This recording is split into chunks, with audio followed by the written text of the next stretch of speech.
Hey guys, it's Drew again. You ever research a player or a set, and the more deep into the rabbit hole you go, the more you realize, I really want one of these in my collection.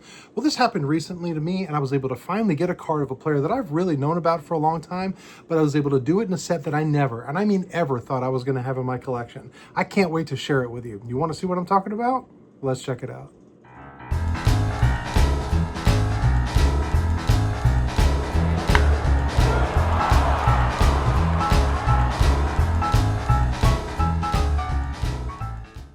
So the story goes back to the first time I ever read the book "Glory of Their Times" by Larry Ritter, and I'm sure most of us are familiar with it, or some of us are much more knowledgeable about it with me. But if you don't know, in the 1960s, a young man decided to go out and get the stories of different players, old baseball players, like pre-war, not just pre-war, but like turn of the century kind of players, and just get them before they passed away, and just record their stories and their memories of what it was like to play baseball way back then. And there's all sorts of different great players, and some of them are Hall of Famers and superstars, and some of them were just common everyday players, but all of them had a story to share. Well, one of the stories that I really that I really enjoyed reading about, and then finally listening to on the audio version, was a player. He was a national league player for about 14 years, and his name was Hans Lobert. Now, if you're not familiar with who Hans Lobert was, or let me share you a little bit about him. So Hans Lobert was he was a young man, and he was playing ball out on a field, and he was actually discovered by Barney Dreyfuss, who at the time was the owner of the Pittsburgh Pirates, and he offered him a tryout. He ended up making the team, and at the end of that season, this is in 1903, the Pirates had all but sewn up the pennant that year. So they gave him some playing time, and they tried to put him in different positions to see, and but he didn't have a very good have a very good experience with the Pirates. In fact, he's one of the only players who had more errors, 5, than he had hits, 1, with that team. But what he did gain was he gained a relationship and the start of something with his absolute hero, which was Honus Wagner. And Honus Wagner, when he met him, he thought, oh, he's like looking in the mirror. Now, Hans Wagner has we'll say a pronounced nose, short, bow-legged, super fast, kind of a mini prototype of who Honus Wagner was at the time. And when Honus met him, he said, you know what? They call me Hans. I'm going to be Hans number 1. You're Hans number 2. And even though he only played for a few weeks for the Pirates and never played for them again, that moniker, that nickname stuck with him for the rest of his life. He was always Hans number 2 because his hero told him so. But anyway, he kind of bounced back around a little bit, and he was one of those players that would have a really great year and then a really terrible year and then a great year and a terrible year. But the one thing about him, defining him, was his speed. I mean, he had guts. He would go out there and he would try anything. In fact, he was the first player for Cincinnati. He ended up on the Cincinnati Reds to end up stealing second, third, and home in one trip around the bases. First player in Cincinnati Reds history to ever do that. He was so fast. In fact, he was clocked at one point, and he was considered that it was the all-time record from home to home all the way around. One time, he actually raced a horse around the bases, and just as a promotional stunt or whatever. And actually in 1911, there was another one where he raced a gold medalist named Jim Thorpe, and he beat him in the 100-yard dash.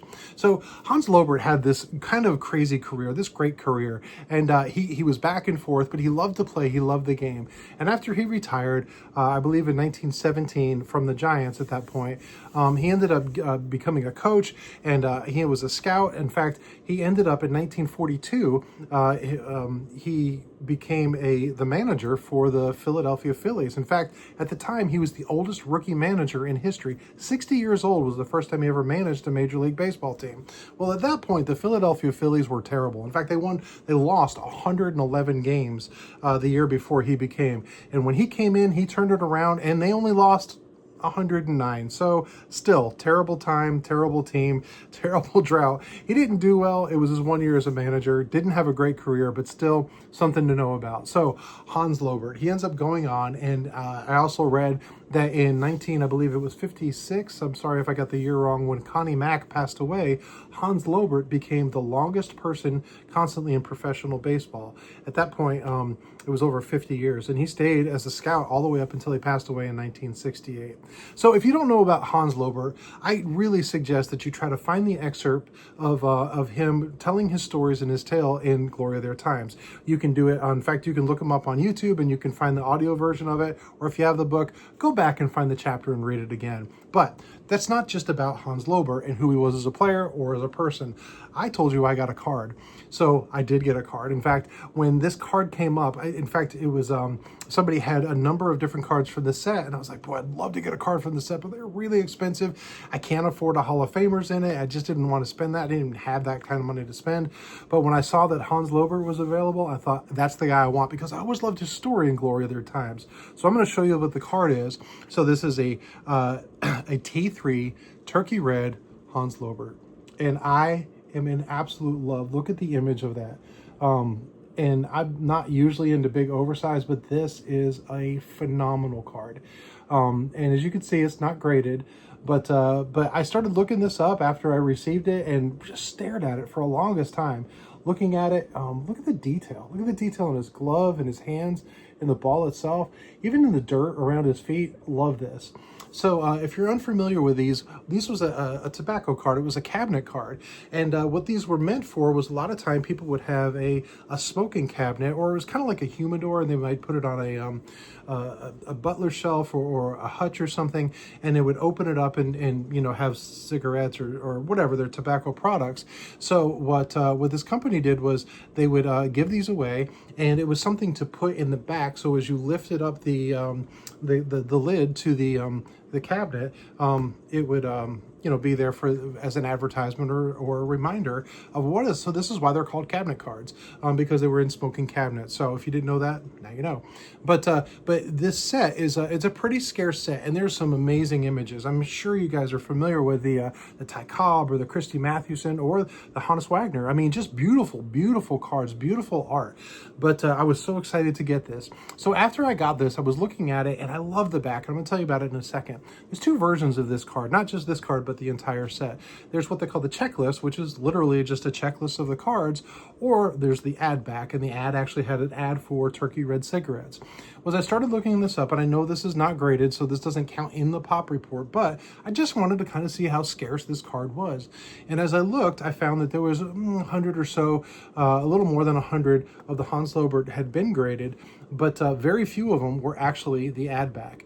And in fact, it's a much scarcer version, and after doing more research and talking to some people who knew about it, they found out that the ad back is much scarcer for any of the cards. And so if you can find an ad back of this card or any of the cards from the set, it's much more scarce. In fact, there's less than 20 of them known graded of this card. And this isn't graded, but it does include the ad back. So it's got that great advertisement, Turkey Red cigarettes, and just a little thing down there, 10 for 10 cents. And I mean, it's just a beautiful back image. It's a beautiful front image. And I'm so excited, like I said at the beginning of the video, to share it with you today. So what do you think? Do you have any T3s? Do you have any Turkey Reds? Or did you know about Hans Lobert? Tell me what you know about him. Who else in Glory of Their Times is somebody that sticks out to you that maybe not be a Hall of Famer? I want to know about it. Let me know what you experienced, and tell me about the time where you went down a rabbit hole to find a card you didn't know you needed until you finally found it, because this is one of mine. So as always, I appreciate it. And until next time, you guys be good.